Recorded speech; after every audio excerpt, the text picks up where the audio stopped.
வணக்கம். திசைகளின் 5 மணி செய்திகள். மாநில அரசின் செலவுகளுக்கு மத்திய அரசு ஏடிஎம் இயந்திரம் அல்ல, பிரதமர் அன்வார் அதிரடி.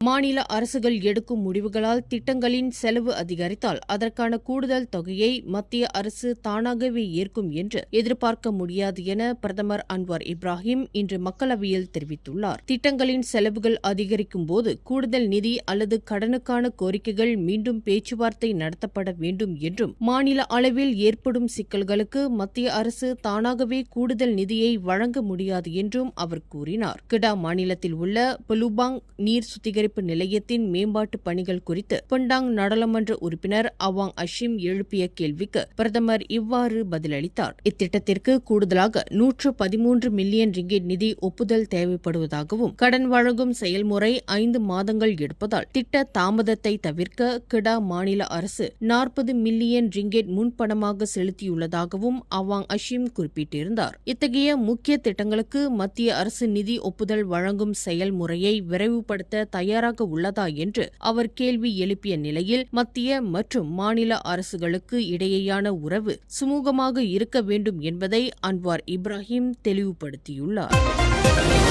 மலேசியர்கள் 10 ஆண்டுகள் வரை செல்லுபடியாகும் புதிய அனைத்துலக கடப்பிதழுக்கு நாளை முதல் விண்ணப்பிக்கலாம் என்று உள்துறை அமைச்சு இன்று அறிவித்துள்ளது. 18 வயது மற்றும் அதற்கு மேற்பட்ட பிரஜைகள் தங்களின் தேவைக்கேற்ப 5 ஆண்டுகள் அல்லது 10 ஆண்டுகள் செல்லுபடியாகும் கடப்பிதழை தேர்ந்தெடுத்துக் கொள்ளலாம் என்று பிரதமர் அன்வார் இப்ராஹிம் வெளியிட்ட அறிவிப்பை தொடர்ந்து தெரிவிக்கப்பட்டுள்ளது. இது மலேசியா முழுவதும் உள்ள 71 கடப்பிதழ் அலுவலகங்களில் கட்டம் கட்டமாக நடைமுறைப்படுத்தப்படும். இந்த 10 ஆண்டு கடப்பிதழின் விலை 350 ரிங்கெட் ஆகும். அதே நேரத்தில் 5 ஆண்டு கடப்பிதழின் விலை 200 ரிங்கெட்டாகவே நீடிக்கிறது. ஒரே காலகட்டத்தில் 5 ஆண்டுகள் கடப்பிதழை 2 முறை புதுப்பிப்பதை விட இந்த 10 ஆண்டு கடப்பிதழை தேர்ந்தெடுப்பது விண்ணப்பதாரர்களுக்கு 50 ரிங்கெட் வரை மிச்சப்படுத்தும் என்றும் அமைச்சு கூறியுள்ளது. மேலும் பாதுகாப்பை பலப்படுத்த புதிய கடப்பிதழில் பாதுகாப்பு அம்சங்கள் 94ஆக உயர்த்தப்பட்டிருப்பதோடு செம்பருத்தி சின்னத்திற்கு பதிலாக ராஜா புரூக்ஸ் பேர்ட்விங் வண்ணத்துப்பூச்சி சின்னம் சேர்க்கப்பட்டுள்ளது. தற்போதைய கடப்பிதழ் இன்னும் செல்லுபடியாகும் பட்சத்தில் பொதுமக்கள் அவசரமாக மாற்ற தேவையில்லை என்றும் அமைச்சு அறிவுறுத்தியுள்ளது. ஆரோக்கியமான மற்றும் நாகரிகமான முறையில் தேர்தல் பிரச்சாரம் செய்ய வேண்டும் என்றும், பிறரை தரைக்குறைவாக பேசவோ அல்லது அவதூறு பரப்பவோ கூடாது என்றும் பரிசான் நேஷனல் தேர்தல் பிரிவினருக்கு அதன் பொதுச் செயலாளர் Dato Sri doctor Zamri Abdul Kadir கேட்டுக் கொண்டுள்ளார்.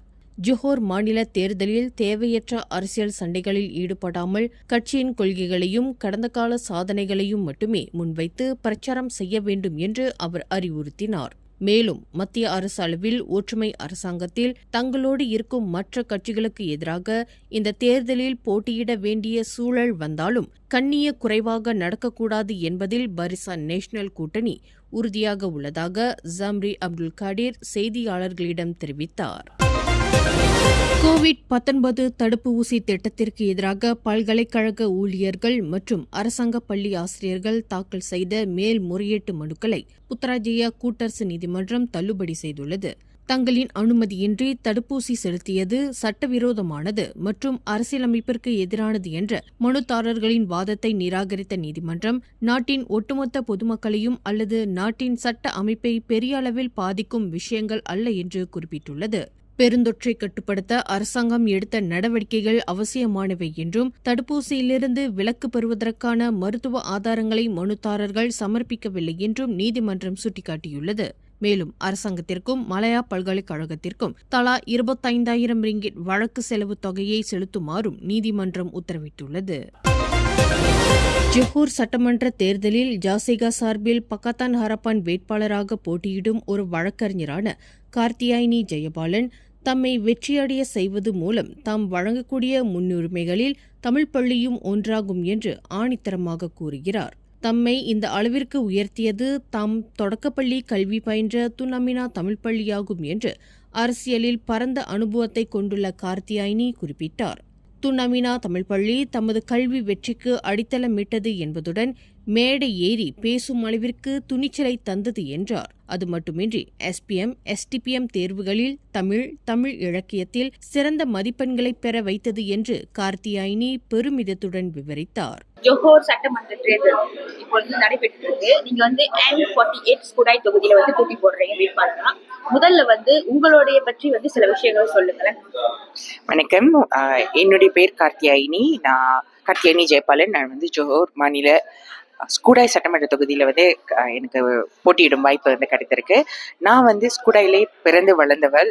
இங்கே தான் நான் என்னோட பிரைமரி பள்ளி, இடைநிலை பள்ளி இது எல்லாமே இங்கே தான் படித்தேன். என்னோட தொடக்க பள்ளி எங்கன்னு பார்த்தீங்கன்னா SJKT தமன்துன் அமீனா. இந்த தமிழ் பள்ளி மலேசியாலே ஆகப்பெரிய தமிழ் பள்ளி. நேற்று அந்த பள்ளிக்கு போயிருந்தப்போ எனக்கு என்ன தெரிய வந்துச்சுன்னா, அந்த பள்ளி ஆசியா தங்காரிலே பெரிய தமிழ் பள்ளி, அதிக மாணவர்கள் கொண்ட தமிழ் பள்ளி அப்படின்னு. அந்த பள்ளியில் படித்தது ஒரு பெரிய பெருமையாக நான் நினைக்கிறேன். அதையும் தொடர்ந்து என்னோட இடைநிலை பள்ளி நான் எங்கே படித்தேன் அப்படின்னு பார்த்தீங்கன்னா SMK ஸ்கூடாய். அங்கே தான் என்னோட SPM, STPM அது ரெண்டுத்தையும் முடித்தேன். அதனை தொடர்ந்து மலாயா பல்கலைக்கழகம் யூனிவர்சிட்டி மலாயால என்னுடைய சட்டத்துறையில என்னோட டிகிரியை நான் முடிச்சுட்டு இப்ப ஒரு பிராக்டிசிங் லாயரா இருக்கேன் நான். எனவே தொகுதி மக்கள் அனைவரும் தனக்கு பேராதரவு தந்து தன்னை பெருவாரியான வாக்குகள் வித்தியாசத்தில் வெற்றியடைய செய்ய வேண்டும் என்று வேட்பாளர் கார்த்தியாயினி ஜெயபாலன் மிகவும் பணிவன்புடன் கேட்டுக்கொண்டார். ஜோஹர் மாநில சட்டமன்ற தேர்தலில் பக்கத்தான் ஹரப்பான் கூட்டணியை தோற்கடிப்பதற்காக இருமுனை போட்டி நிலவும் இடங்களில் பாரிசான் நேஷனல் கூட்டணிக்கு வாக்களிக்குமாறு பாஸ் கட்சியின் தலைவர் தான்ஸ்ரீ அப்துல் ஹரியாவாங் விடுத்துள்ள அழைப்பு அவரது அரசியல் முதிர்ச்சியை காட்டுவதாக ஸ்லாங்கூர் அம்னோ தகவல் தொடர்பு தலைவர் டாக்டர் முகமது ஜைடி முகமது ஜைன் பாராட்டியுள்ளார். இதன் மூலம் பக்கத்தான் ஹரப்பான் கூட்டணியை வீழ்த்த இதுவே வழி என்று பாஸ் கட்சி தெளிவாக சமிஞ்ஞையை காட்டியுள்ளது. ஆனால் பர்சத்து கட்சியின் தலைவர் தான்ஸ்ரீ முய்டின் யாசின் தனது ஆதரவாளர்களுக்கு இப்படி எந்த உத்தரவும் தர மறுத்துவிட்டார். பர்சத்து கட்சிக்கு அம்னோ மீதுள்ள வெறுப்பு பக்கத்தான் ஹரப்பான் கூட்டணியை வீழ்த்துவதை விட பெரியதா என்ற கேள்வியும் எழுந்துள்ளது. ஒரே கூட்டணியில் இருக்கும் பாஸ் மற்றும் பர்சத்து கட்சிகள் வெவ்வேறு கருத்துக்களை கூறுவதால் வாக்காளர்கள் குழப்பமடைந்துள்ளனர் என்றும் இந்நிலையில் பாரிசான் நேஷனல் கூட்டணி மட்டுமே நிலையான ஆட்சியை தர வல்லது என்றும் முகமது ஜைடி விளக்கியுள்ளார். தனது சொந்த மகள்களான 10 மற்றும் 12 வயது சிறுமிகளுக்கு பாலியல் தொல்லை கொடுத்ததாக 39 வயது அரசு ஊழியர் ஒருவர் மீது குற்றம் சாட்டப்பட்டுள்ளது. கடந்த பிப்ரவரி மற்றும் ஏப்ரல் மாதங்களுக்கு இடையே மலக்காத்தங்கா பகுதியில் உள்ள ஒரு வீட்டில் வைத்து இச்சம்பவத்தை புரிந்ததாக தெரியவந்துள்ளது. ஆயிரக்ரோ செஷன் நீதிமன்றத்தில் தன் மீதான 3 குற்றச்சாட்டுகளையும் அவர் மறுத்து விசாரணை கோரியுள்ளார். சிறுவர்களுக்கு எதிரான பாலியல் குற்றங்கள் சட்டத்தின் கீழ் இந்த வழக்கு பதிவு செய்யப்பட்டுள்ளதால் குற்றம் நிரூபிக்கப்பட்டால் அவருக்கு 20 ஆண்டுகள் வரை சிறை தண்டனையும் பிரம்படியும் கிடைக்க வாய்ப்புள்ளது. அவர் மாதம் 2000 முதல் 3000 ரிங்கெட் மட்டுமே சம்பாதிக்கும் ஒரு சாதாரண ஊழியர் என்பதால் நீதிமன்றம் அவருக்கு 24,000 ரிங்கெட் பிணைத்தொகை விதித்துள்ளது. மேலும் பாதிக்கப்பட்ட குழந்தைகளை அவர் எந்த வகையிலும் தொடர்பு கொள்ளக்கூடாது என்ற நிபந்தனையும் விதிக்கப்பட்டுள்ளது. இந்த வழக்கின் அடுத்த கட்ட விசாரணை ஆகஸ்ட் 10ஆம் தேதிக்கு ஒத்திவைக்கப்பட்டுள்ளது. கிடா மாநிலம் குலிம் மாவட்டத்தில் குடிநுழைவுத்துறை அதிகாரிகள் நடத்திய அதிரடி சோதனையில் 17 சட்டவிரோத வெளிநாட்டு குடியேறிகள் கைது செய்யப்பட்டுள்ளனர். மாநிலம் முழுவதும் சட்டவிரோத குடியேறிகளை ஒழிக்கும் தீவிர நடவடிக்கையின் ஒரு பகுதியாக இச்சோதனை நடத்தப்பட்டதாக கிடா மாநில குடிநுழைவுத்துறை தலைமை இயக்குநர் முகமது ரிஜ்வான் முகமது ஜென் தெரிவித்துள்ளார். 15 அதிகாரிகள் அடங்கிய குழுவினர் குலிம் பகுதியில் உள்ள 4 வளாகங்களில் ஒப்ஸ் மஹிர், ஒப்ஸ் சப்பு, ஒப்ஸ் ஸ்லேரா, ஒப்ஸ் குத்திப் ஆகிய கூட்டு நடவடிக்கைகளை மேற்கொண்டனர். இச்சோதனையில் மொத்தம் 35 பேர் பரிசோதிக்கப்பட்டதில் செல்லுபடியாகும் பயண ஆவணங்கள் இல்லாதது மற்றும் விசா காலத்தை மீறி தங்கியிருந்தது போன்ற குற்றங்களுக்காக 22 முதல் 54 வயதுடைய 17 வெளிநாட்டவர்கள் கைது செய்யப்பட்டனர். கைதானவர்களில் 9 வங்காளதேசத்தவர்கள், 7 பாகிஸ்தானியர்கள் மற்றும் ஒரு தாய்லாந்து நாட்டவர் அடங்குவர். மேலதிக விசாரணைக்காக இருவருக்கு சாட்சிக்கான அழைப்பாணை வழங்கப்பட்டுள்ளதுடன் கைதான அனைவரும் சீக் பகுதியில் உள்ள பலாந்திக் குடிநுழைவு தடுப்பு முகாமிற்கு கொண்டு செல்லப்பட்டுள்ளனர். நாட்டின் குடிநுழைவு சட்டங்களை நிலைநாட்ட இத்தகைய அமலாக்க நடவடிக்கைகள் தொடர்ந்து தீவிரப்படுத்தப்படும் என அவர் மேலும் குறிப்பிட்டார்.